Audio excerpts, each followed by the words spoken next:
Untuk terkait Bukalapak sendiri sebenarnya kalau dilihat dari harga 850 ini udah cukup mahal ya. Mhm. Jadi harusnya, ini agak mengkhawatirkan kalau kita lihat juga dari, laporan keuangan yang terjadi juga masih cenderung rugi, cuman memang sentimennya adalah kita nggak bisa melihat, perusahaan teknologi dari segi laporan keuangan yang sekarang masih rugi. Kita masih Mhm. berharap bahwa, ada aksi korporasi yang akan lebih besar terjadi setelah Bukalapak IPO, dan ini yang kita tunggu momentumnya.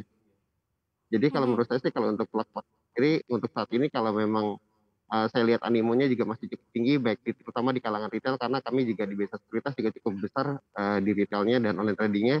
Kami melihat, animonya masih cukup bagus sih, dan kemungkinan, pergerakan Bukalapak setelah IPO masih cukup menarik ya, karena memang dengan segitu besarnya animo masyarakat, potensi untuk, saham ini bergerak laju lebih tinggi juga masih cukup bagus sih, walaupun memang secara valuasi kalau dilihat fundamentalnya, ini Mhm. valuasinya udah lebih tinggi daripada Tokopedia, banyak yang analis yang memvaluasi seperti itu.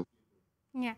Jadi kalau lihat animo yang cukup tinggi bahkan sampai oversubscribe katanya 4 kali lipat, apakah ini memang investornya hanya spekulatif buying saja atau melihat prospek ke depannya sebetulnya cukup bagus nih untuk Bukalapak? Kalau kita kaitkan dengan, peta persaingannya sendiri ya, seperti apa sih sebenarnya Bukalapak bisa bertahan di tengah, persaingan yang cukup sengit nih di e-commerce?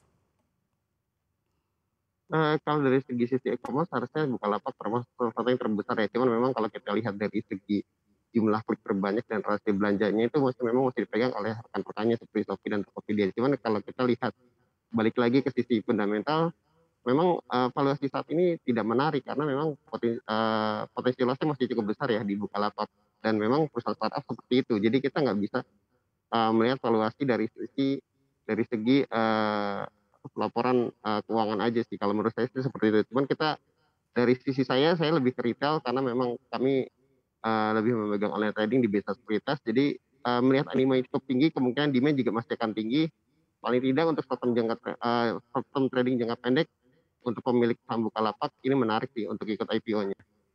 Mhm. Jadi kalau tadi bicara soal valuasinya sebetulnya masih cukup mahal kalau diukur secara konvensional gitu ya, yang patokannya apa sih untuk mengukur valuasi bagi investor ini? Simpelnya kita bisa melihat, perbandingan valuasi antara, penjualan sorry, valuasi dari laporan keuangannya seperti apa, kinerja fundamentalnya seperti apa, dan kita bisa melihat kalau saya lihat kemarin valuasinya singkatnya sih memang kalau dilihat lebih tinggi daripada, JNT Express, Shopee, dan Tokopedia. Jadi memang dan bahkan kalau dilihat di regional ini masih lebih tinggi sih Bukalapak di harga 850. Jadi memang secara valuasi kita lihat comparative valuation dari, perusahaan yang sejenis ini masih cukup tinggi sih di harga 850. Kalau kita, Seandainya jadi kalau melihat seperti mhm?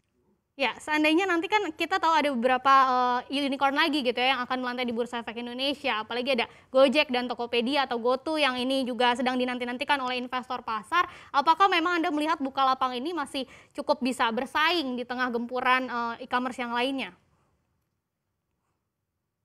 Secara bisnis harusnya bisa cukup bersaing ya, karena kalau kita lihat penetrasi digital di Indonesia masih cukup tinggi, dari beberapa tahun terakhir pertumbuhan e-commerce juga masih cukup bagus, dan kalau kita lihat juga Bukalapak itu lebih lebih cenderung, bertarung di versi UMKM-nya. Jadi dia akan membesarkan versi UMKM-nya, dia akan memperbesarkan, transaksi digitalnya terutama dari pulsa dan sebagainya, dan ini masih cukup menarik sih sebenarnya untuk dari segi bisnisnya, karena dia memiliki pangsa pasar yang berbeda, ya sedikit berbeda dengan Tokopedia dan Shopee sih. Jangan lupa untuk menginstal aplikasi CNBC Indonesia yang tersedia di App Store dan Play Store untuk terus mengikuti perkembangan berita ekonomi dan bisnis terkini.